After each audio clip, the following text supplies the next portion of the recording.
So, it's been a wee while, but I am back.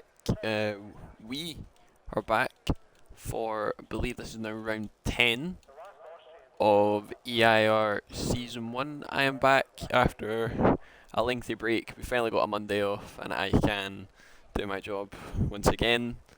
And the league is also back after a nice little 1 week holiday that we've all had. We've got some of our main title contenders with us this evening. Sinful Chris managing to just get in right at the very end. I think he might be one of the first ones out on track as we're coming out just now. That's a lovely bit of lag there. That might be him or Light Shock. I'm not sure. I think it is Light Shock. It is indeed. So he will be the first one out on track. One of, when I was last on comms, one of the main guys that was up the front fighting for the podiums and the wins. So he will hopefully be back up there today. But your main man, the championship leader, Sinful Chris, still in the garage. You've got Albini just behind him in the standings. He's coming out just on track. Just now, he's only 37 points behind. And when I say only, anything is possible. Especially as this is a sprint weekend as well. So it'll only be a short 18-minute quali, a 12-lap sprint, and then the full 50% 36-lap race. There is only 11 in this evening, but hopefully either a few more join throughout. I believe Gangster Al is going to be joining at some point about halfway through quali as well, and then maybe anybody else who's decided or forgot that the race is this evening, and they will hopefully be back in. We will jump on board with Light Shock in the Alpha Tauris. He starts the first lap of the weekend then, heading in towards turn 1, braking just at that 100-metre board there where the little light box flips out, not using much of the curb on the exit of turn 1, and then as they fly down one of the first of the 3 DRS zones that we have on this track, braking once again just before that 50-metre board, 100-metre board, sorry, brake at the 50, you'll be off into those Aramco barriers. Up through turn 3 and 4 then, 2 and 3, into the second DRS zone that we have on this lovely swooping track, buried deep in the Styrian Mountains, braking just after that 100-metre board once again, using lovely amounts of curb on the apex there at turn 4, up towards 5, 6 and 7, this lovely swooping end to sector 2, getting a wee bit on the curb there, and the back of the car kicks out, not really enjoying using that much of the curb, maybe a little late setup tweak might be needed, but heading now into sector 3, once again braking just at that 50-metre board there, just as the pit entry lines do begin, round the final corner of turn 10, in the first lap of the weekend that the drivers will have to beat is a 1 minute 5.5. Now with that little wiggle that he had at the end in the start of sector 2 and 3, that might be beaten a wee bit easily, or Light Shock might be able to improve on that himself. And speaking of struggling with the back end, Albini, they're all over the track, managing to just lift off a little bit. He does match what Light Shock did even with that lift. I think Apollo will be the next up to the line, he does a 7.6, and then we've got Havoc on a 5.9 also, and then Red Bull coming up, I believe is tops, and he can't top the session either, he does a 5.8. We'll jump on with Despair, I believe it is, never mind, he's in ballot. Oh, he's back to his old tricks. He's back to his old tricks, so he is validating the laps as he usually does, but I think Light Shock might be going again, or is he I think he's fully lifted off. But there's a lot of early mistakes for the top 2, which is surprising because you'd expect those guys to be on the pace, ready to go instantly. We'll wait and see if anyone else is starting a lap. I think Lecho's just got my old championship rival. There he is. Back to just remind everybody what he can do. He might be a dark horse today as well, but I've yet to see how he fares with the rest of the grid. We've got a yellow flag sector 2, I think that's just for tops, going a wee bit slow. Just trying to make sure he's not getting in the way of anyone behind, thinking maybe they're on laps. But I think Hunt is on a lap, he's just started to, so we'll jump on board with the Aston Martin driver as he heads in towards the hairpin of turn 3, braking nice and early, wanting to just clip that apex really well, trying to just carry that speed round to the exit of the corner and onto the second DRS straight that we have, flying down with the Cognizant sponsored rear wing wide open, braking just at that 100-metre board once again, holding it in third nice and tightly, very well done as he heads now into the wonderful swoopingness of sector 2, holds it nice and tight, maybe a little bit wide, He's managed to hold it nice and steady. It does say it's a purple sector 2. I don't know if that bug's been fixed yet or not, but as he heads in towards sector 3 then, with the first lap that we have, he sounds almost out of fuel. As he comes up to the line, it's revving a little bit as if the car's asking for mercy. And it did sound like it was out of fuel a little bit, but he's on a 5.9 and he puts himself P4. That's a really, really good lap there from Hunt to put himself up in the mix, maybe even for a shout of a podium. If anybody else can get a lap in, I think Ninjas was ahead of Joe and he hadn't chosen validated as well. So that might be him done for this stint of quali. Ninjas then on board with the Alfa Romeo driver, just at that 50 metre board once again, turning in nice and early, don't want to use too much of that curve. That was very close to invalidation as he bundles his way over the curves, out of turn 10, up to the line, and it's a 6.4, so he'll slot himself into P6. I think the spares starting another run, and Ninja's made a wee bit careful to do his dodge. He's just out the way at the last second. That might be a bit off-putting for the spare as he drifts his way through turn 1 and 2, and now heading down into 3. I think they've all managed to keep it nice and clean. There's more yellow flags at the back. That might just be Ninjas letting up to let Joe through, and it is. Joe is going again. He must have fueled up for another one. Light Shock has managed to improve to a 4.8. So apologies for missing that run. I thought that was Sinful Chris out on a lap. So I apologise for missing that one. We'll stay on board with the spare for now then as he comes towards the end of sector 2. We'll see if he can manage to keep it valid this time as he heads into turn 6, going over the sector split. He is still valid on his time through turn 7 and 8, not using as much of that exit curb as you can, although there is a little bit of a bump at the end of it. You do go a wee bit flying if you use it a wee bit too much. It's a wee bump in Spain that they've apparently got rid of now. But as he comes round the final corner of turn 10, DRS wide open up to the line. Can he get a representative lap on the board? Yes, he can. It's a 4.9 from the man in the Merc. I think Let Joe's about to come up the line, and he absolutely smashes it out the park and does a 4.3. And firmly cementing himself and going, I'm still here, I'm still around, I can win a title here. Again, he won 1 minute with SRL. But we'll go back down towards Ninjas, I think is going again for another lap. I believe so. I think Albini's properly on a lap now as well, and it does say he's 2/10 up, so we'll see if he can find any more time that he had before that little wiggle, and he's using a lot more curve than Despair does. As shown, you can use a lot more of that exit curve on turn 7 and through 8 as he comes through 9 and 10 then, keeping it nice and tidy, no little wiggles that he had last time. Will he be able to put it on the front row, or at least challenge Let Joe on the front? It's a 5.1 and he only improves by about 4/10.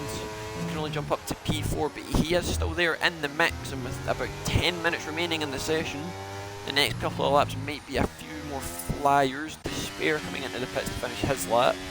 I think Light Shock will be coming in at the end of this one. It said it was about a 10s down and the fuel lights flashing, so I don't think he'll get another lap in. Joe is currently trundling his way through, keeping it nice and tidy in between the lines. I think Ninja's trying to go again, but at this point he may be risking the car a little bit. But if he gets improvement, fair enough. Oh, never mind, there we go. A 5.8, completely ignore what I was saying, completely ignore what I was talking about. He manages to find, I think that was about 6 or 8/10s that he's managed to knock off, and he's up to a 5.8 and into P5. I think Brad's managed to just improve to a 5.8 as well. Apologies for missing that. We're a wee bit rusty as we've all had a week off. I think Havoc will be next to start a lap, or will be its tops. The next one to start a lap is Brad and Ninjas are both on in laps. So we'll jump on board with the Red Bull driver, who I've only seen do a few races. I think he got a little bit unlucky in Saudi, I think was the last time I seen him race. I'll check the standings just to see. It was, I think it was Saudi. It was either Saudi or Bahrain. I think it must have been Bahrain, because Saudi got a did not start, unfortunately for him. But he managed to pick up a point in Bahrain on his debut, which is good for him. But as he heads into turn 3 at the end of sector 1, he has a 10th.5 up. Just good time for, oh, that's a big kick of oversteer at the exit of turn 3. We'll need to navigate the traffic a little bit, as I think that's Brad getting out of the way, just to make sure that they aren't in the way of other drivers. Championship leader Sinful Chris is still in the pits. He usually waits until the end, comes out, does one flying lap, and then boxes and saves about 2 or 3 sets for the actual sprint in the Grand Prix. Oh, excuse me. His tops then 2/10 up through Sector 2 using a lot more of that exit curb as well. I think Ninjas might be able to get out of the way just in time here. His tops then comes around. Oh, that's wide, and it's somehow managed to keep it valid. I've no idea how he's done that. He must have lifted off just enough. But up to the line, then can he improve at all? It's a half a second improvement. It's a 5.3. So he now jumps up into P5. I think both Mercedes are starting laps now. I think Havoc might have managed to improve it. I'm not quite sure, but he's going to give Despair an almighty slipstream if he can get it right. No, he's left out. Oh, that's some interesting team dynamics. Havoc not wanting to help his teammate out. That'll go down well in the debrief with Total. That'll be another smash keyboard. Light shot coming out the pitch just now. Joe's just starting a lap as well. Sinful Chris still in the pits. I think Hunt's on a lap also, but we'll ride on. Is Brad on a lap? Brad is on a lap, and he says he's 6/10 up, so stay on board. The Aston Martin driver in P8. Can he possibly jump up to P5, get anywhere near? Yes, he can. It's a 5.3. So he lost a little bit of time at the end, but now he's up in. I think P5 is going to be the spot to be, and this is where everybody wants to be. Currently, we'll jump back to Despair, who is matching his PB currently as he heads through turn 9 and 10. Oh, and that's an unfortunate invalidation. As the commentator's curse strikes, I think he might continue just to see what the lap could have been. So we'll ride on board and see, and it would have been a small improvement, and it would have kept him P3. So he's now going to have to rush back to the pits and maybe get another set on. He seems to be struggling a lot through turn 1. That's another big arse kick, is one way of saying it. Out of turn 1 and into 2, we'll jump on board with Let Joe and we'll see if he's up by a bit. He is, but he's backed out and is doing a flip. Has he been caught out by a bump? Is there a bump? I'm not sure. No, he's going by pardon? Oh, this might not end well. I think Brad managed to just avoid him there, but that is... I'm not sure what happened there. Left me a bit, a wee bit speechless. Not sure what that was, but we'll ride on board with Light Shock now. I think Joe maybe just testing his pace and just seeing what it might have been, but that's a very weird one. A very weird one indeed. So we'll stay on board with the man who desperately needs to get his championship fight back on track, Mr. Light Shock 16. I wonder what happened to the other 15. Into turn 6 and 7 then. At the end of Sector 2, start of Sector 3 as he up by he's up by 2/10, and it's a purple Sector 2 also to match it as he hurtles his way into the start of Sector 3 under the Qatar Airways sponsored him up into turn 9 and 10 as the engine there bouncing about as the rev limiter hits its max that it can hold through turn 10. The TRS wide open up to the line. Can he improve on what he's done? And yes, he can indeed. It's almost a half a second improvement, and it's a 4.4 for the Alpha Tauri man. And the only other car out on track just now is Despair, but I don't think he can have enough ERS or fuel left to complete this lap. But we'll stick on board with him for now, and we'll see what he can do. As I think Joe himself is a little bit confused about his disqualification, but we'll let him cook. We'll let him cook. Is Despair then in towards turn 9 and 10? Is he going to finish the lap? He is not. As he dives into the pits just at the end. So as we come into the last 5 minutes, he's almost spinning coming into the pits. I love this man so much. I love this man so much. The stuff you can do in this car is just unparalleled. Incredible. We'll go back to... There he is then. Cue the Death Star music. Your championship leader has joined us. He is here, he's on the track. Soft tyres fitted. We'll see if he can thwart Light Shock, or even Despair. Albini also. Since he's only a wee bit behind, he might be coming out just now actually. As Gangster Al has managed to get into the session, so I think it will be Sinful Chris then to start his final run. He's went out a little bit early just in case there's a wee bit of invalidations in his lap. Here he comes in. Oh gee, oh, that was lucky that was not a this and next. That's not a good omen for his first lap, but anyway, on board with our championship leader then, the number 66 of Sinful Chris, in towards turn 1, then braking just at that 100 metre board. Right at that little light box that tells you if there's a safety car, a yellow flag, or there's a red flag. Who knows? We're about to find out afterwards. down in towards turn 2 and 3. Then that little dink that they've somehow managed to call a corner, I'm not quite sure how, braking just about 70 metres there in towards turn 3, holding it in second gear, up back through to third, fourth and fifth as he fights to get that back of the car under control as he hurtles his way down the second DRS straight, then in towards turn 4. Can he keep it nice and tight, using a lot of the curb on exit there just to try and minimise the amount he can get? I'm waffling at this point. Up towards turn 6 and 7, then as he hurls his way in towards it's a 45-0 so far. Oh, that's a touch on the curb and he's onto the gravel, and and he's round. Oh, dearie deal. Oh, dearie deal. Oh, I'm not sure if he'll have enough ERS or fuel to go again, or tyre life actually. Those tyres might be a wee bit cooked.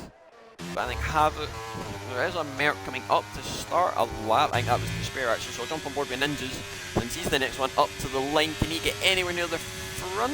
No, he's only just starting a lap. The game has done me over brilliantly.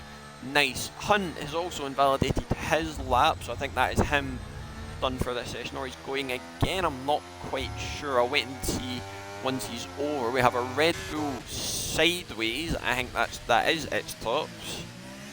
We've had a wee bit of an incident there. I'll see who's next to cross the line. I think Despair's also invalidated, so that's him done.